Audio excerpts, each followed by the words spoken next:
Assalamualaikum warahmatullahi wabarakatuh. Salam, Om Waalaikumsalam Swastiastu. warahmatullahi wabarakatuh.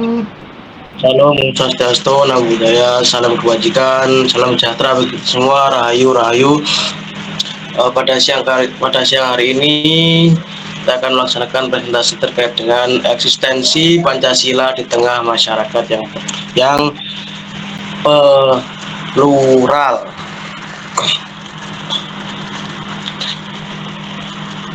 Bentar.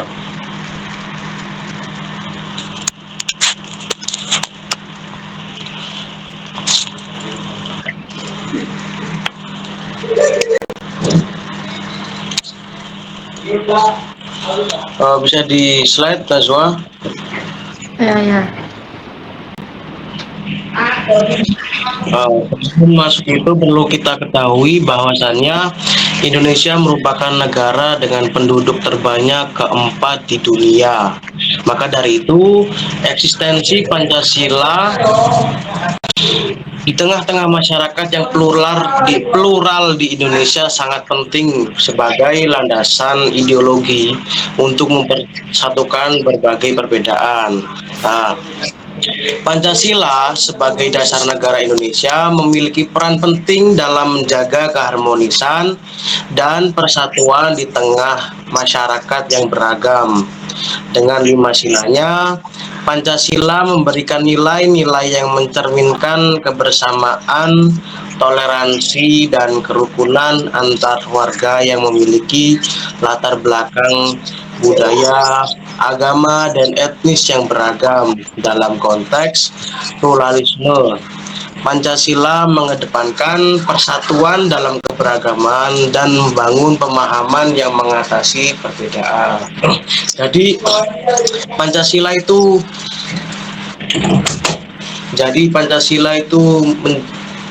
dipakai untuk kita dalam kehidupan sehari-hari kan tidak selalu dengan kita satu agama saja.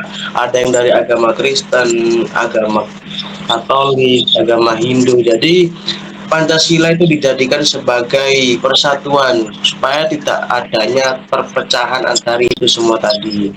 Boleh di slide, Najwa?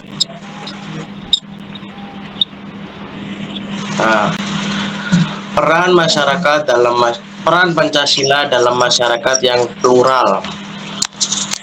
Dengan 5 sila yang menjadi pedoman, Pancasila mengajarkan nilai-nilai toleransi, persatuan, dan keadilan sosial.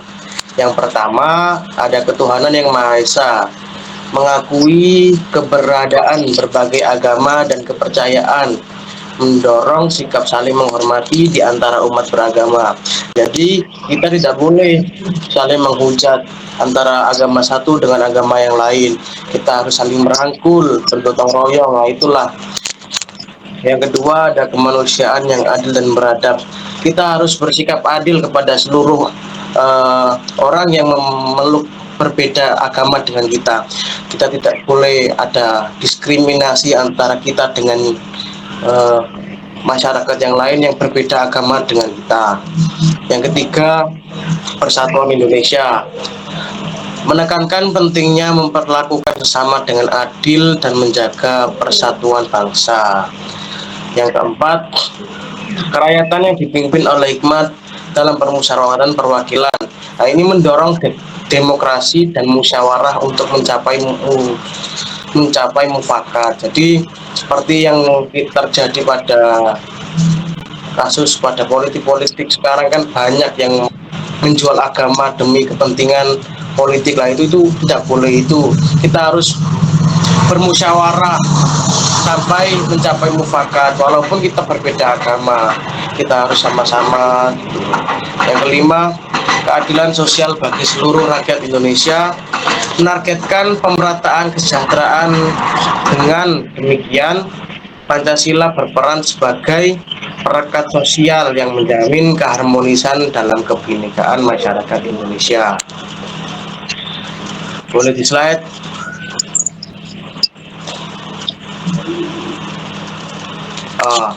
Seperti contoh kasus pada kali ini tuh yakni kehidupan komunitas adat, misalnya masyarakat suku Baduy Baduy di Banten yang hidup dengan adat dan tradisi yang kuat. Meskipun berbeda lingkungan yang modern, mereka menjaga eksistensi budaya dan cara hidup tradisional, seperti larangan menggunakan teknologi modern dan menjaga lingkungan alam sebagai bentuk identitas dalam masyarakat yang lebih luas. Slide.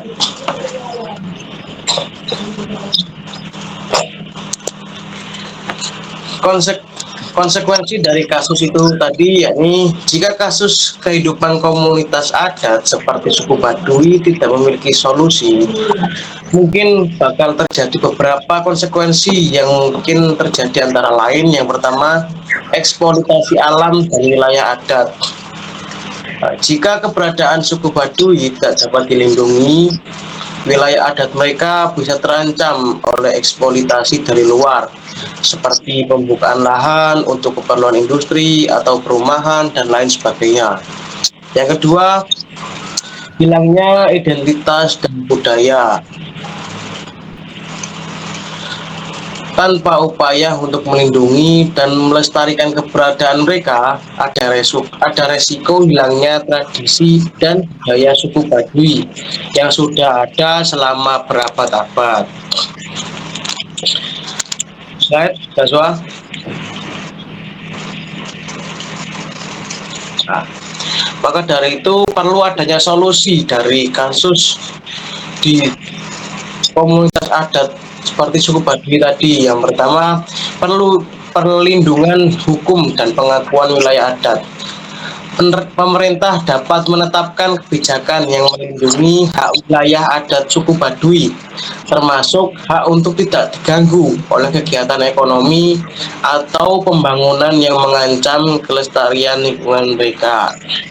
Yang kedua, perlu adanya program pemberdayaan yang tidak mengganggu adat pemerintah atau organisasi lokal yang dapat menciptakan program pemberdayaan ekonomi berbasis lingkungan, tidak mengganggu budaya adat mereka. Dan yang ketiga, pendidikan dan pelatihan berbasis adat untuk generasi muda. Masyarakat Baduy bisa diberdayakan untuk terus-menerus menanamkan nilai-nilai adat dan budaya kepada generasi mereka, agar mereka memahami dan bangga dengan identitas mereka. Seperti itu. Slide terakhir. Bisa dipahami atau ada pertanyaan?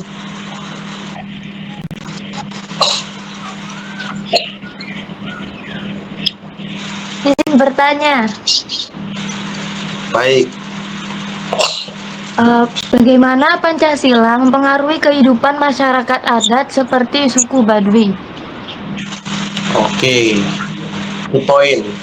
Jadi Pancasila itu memiliki pengaruh yang sangat luas terhadap kehidupan komunitas adat atau yang lainnya seperti suku Baduy, terutama dalam konteks menjaga identitas dan keberadaan mereka di tengah-tengah arus modernisasi. Nah, yang pertama itu kita dapat menjaga identitas budaya. Melalui Pancasila yang dengan sila ketuhanan yang Maha Esa, kita dapat mendorong penghormatan terhadap keberagamaan agama dan budaya. Hal ini sejalan dengan nilai-nilai yang dianut oleh suku Baduy yang berpegang pada tradisi dan adat istiadat mereka. Dengan adanya pengakuan akan keberagamaan, suku Baduy dapat mempertahankan cara hidup tradisional mereka tanpa merasa tertekan oleh norma-norma modern. Jadi yang kedua, perlu promosi toleransi dan kerukunan. Jadi nilai-nilai dalam Pancasila seperti kemanusiaan yang adil dan beradab serta persatuan Indonesia itu mengajarkan pentingnya toleransi antar kelompok Hal ini membantu suku Baduy untuk berinteraksi dengan masyarakat luar tanpa mereka kehilangan identitas mereka, serta membangun hubungan yang harmonis meskipun terdapat perbedaan dari mereka dengan masyarakat di luar sana. Yang ketiga, perlu perlindungan terhadap wilayah adat. Dalam Pancasila sendiri menekankan pentingnya keadilan sosial bagi seluruh rakyat Indonesia yang dapat diartikan sebagai perlunya melindungi hak-hak masyarakat adat. Dengan ini memberikan dasar bagi upaya perlindungan terhadap wilayah adat suku Baduy dari eksploitasi sumber daya alam dan ancaman modernisasi yang dapat merusak lingkungan mereka. Yang keempat, pemberdayaan ekonomi berbasis lingkungan. Prinsip dari kerakyatan yang dipimpin oleh hikmat kebijaksanaan dalam permusyawaratan perwakilan dapat diterapkan untuk menciptakan program pemberdayaan ekonomi yang tidak mengganggu adat. Ini memungkinkan suku Baduy untuk meningkatkan kesejahteraan rakyatnya tanpa harus mengorbankan nilai-nilai budaya mereka. Yang kelima, perlunya pendidikan dan pelatihan berbasis adat. Pancasila sendiri mendorong pendidikan yang menghargai nilai-nilai lokal. Dengan mendidik generasi muda suku Baduy tentang pentingnya adat dan budaya mereka, diharapkan mereka dapat memahami dan bangga dengan identitas mereka, sehingga budaya tersebut terus dilestarikan. Jadi dapat kita simpulkan secara keseluruhan itu Pancasila berfungsi sebagai landasan ideologi yang membantu suku Baduy untuk mempertahankan identitas budaya mereka di tengah tantangan modernisasi dengan mengedepankan nilai-nilai toleransi, keadilan sosial, dan perlindungan terhadap hak-hak masyarakat adat. Dan juga Pancasila menjadi alat penting dalam menjaga keberagaman budaya Indonesia. Mungkin dari kalian ada jawaban yang lebih, mungkin ada yang nggak serak dengan jawaban saya, monggo. Oke, mungkin ada yang mau dipertanyakan? Aku.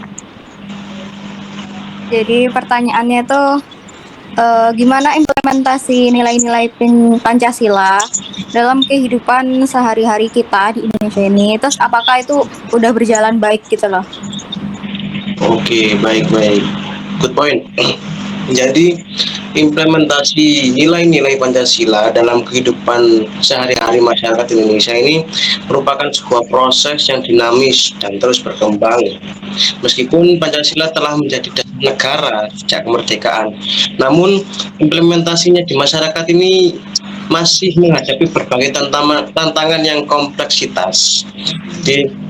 Di sisi aspek positifnya, pertama itu toleransi beragama. Masyarakat Indonesia itu umumnya menjunjung tinggi toleransi beragama. Hal ini dapat kita lihat dari keberagaman tempat ibadah yang berdiri berdampingan dan berbagai kegiatan keagamaan yang berjalan dengan aman. Yang kedua, gotong royong. Jadi nilai-nilai gotong royong masih kuat di masyarakat Indonesia, terutama dalam menghadapi bencana alam atau kegiatan sosial lainnya. Tiga, musyawarah. Proses pengambilan keputusan secara umum atau musyawarah mufakat masih sering diterapkan dalam kehidupan bermasyarakat, baik di tingkat RT, RW, atau di lingkungan kecamatan pun juga gitu. Keadilan sosial. Pemerintah terus berupaya mewujudkan keadilan sosial bagi seluruh rakyat Indonesia. Meskipun masih banyak tantangan yang harus dihadapi, tapi pemerintah terus berusaha bagaimana keadilan sosial bagi seluruh rakyat Indonesia itu terus akan terus terjadi di mana-mana gitu. Namun dari hal itu masih banyak tantangan dan permasalahan.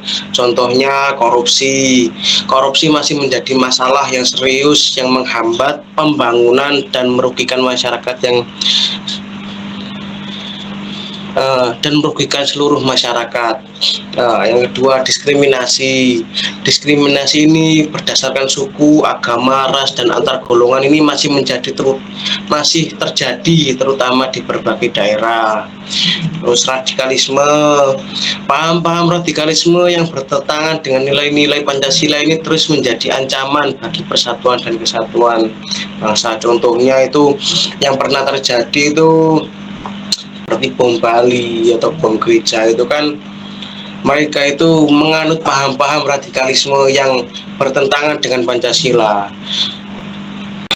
Terus individualisme. Meningkatnya individualisme itu membuat masyarakat cenderung lebih mementingkan kepentingan pribadi daripada kepentingan bersama. Terus ada lagi hoak. Maraknya hoak dan ujaran kebencian ini menyebar di media sosial, dan itu juga menjadi penyebab memecah belah persatuan dan kesatuan bangsa.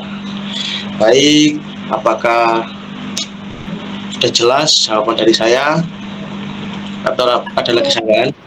Aku jelas, mungkin ada sanggahan dari yang lain.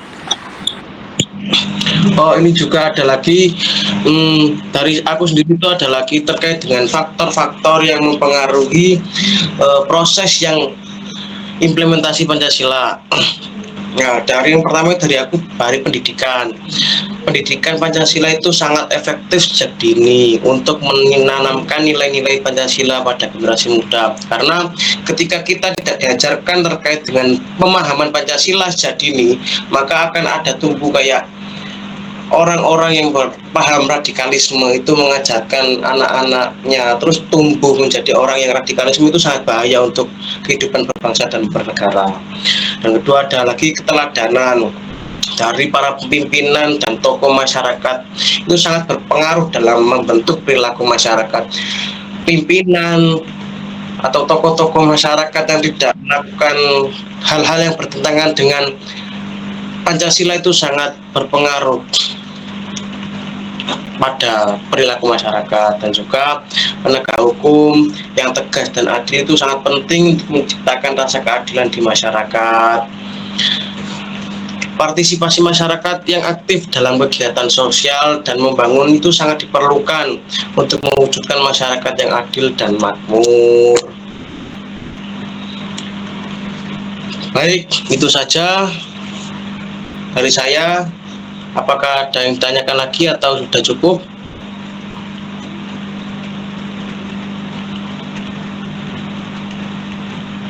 Bagaimana teman-teman? Sudah cukup. Sudah Baik. cukup. Oh, mungkin presentasi kali ini bisa saya cukupkan. Kurang lebihnya saya mohon maaf sebesar-besarnya. Kalau ada kata yang kurang berkenan mohon dimaafkan. Kalau tidak ya udah. Assalamualaikum warahmatullahi wabarakatuh. Waalaikumsalam. Waalaikumsalam warahmatullahi wabarakatuh.